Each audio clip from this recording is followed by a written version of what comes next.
Hello, my name is Samuel Halpin, and I'm the author of The Peculiar Pegs of Riddling Woods, and if you're brave enough, I'd love to read you an extract. Poppy put the kettle on the stove. Where did we leave off?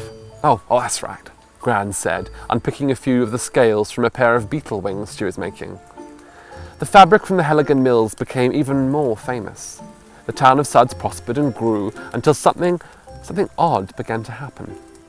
The kettle whistled as it began to boil, and Poppy poured the hot water over the fragrant tea leaves.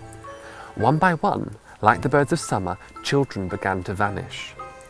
Poppy put the kettle down and brought Grandma her tea. What do you mean? How did they vanish? When did this happen? Churchill the pig rested his snout on the edge of his basket, as if listening to the story too. I mean just what I say. Children began to vanish. One here, one there. They faded away. I remember I was 23 when Wilma Norbles disappeared. Wilma was a swimming champion. Every day before school, she would swim up and down the river like a seal, until one morning, something peculiar began to happen. It started with Wilma's eyes. Very slowly, little by little, their colour began to fade. Before she knew it, the colour from her hair began to drain away too.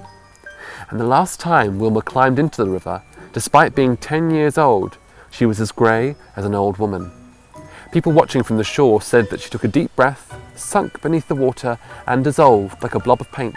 Some said she was eaten by the old fish rumoured to live in the Suds River, but I'm not superstitious enough to think that that's likely.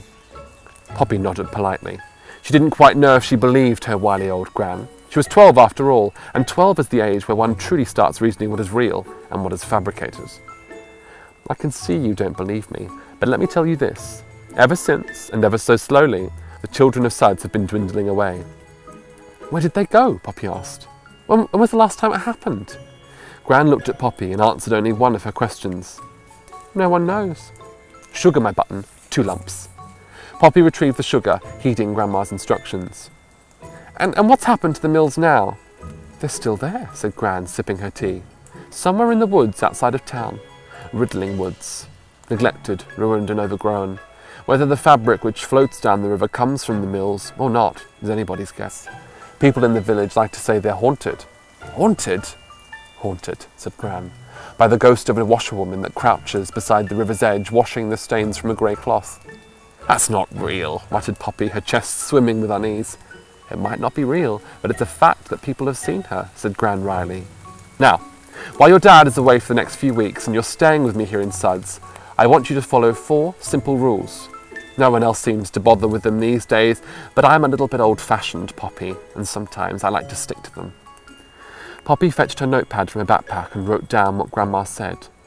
With each line she wrote, her fingers stiffened and her heart began to dance its familiar dance.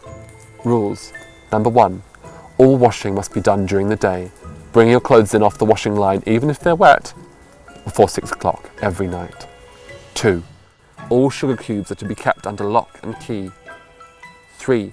At night, close your window, lock it, draw the curtains. And 4. Never, don't you ever, dust the windowsills.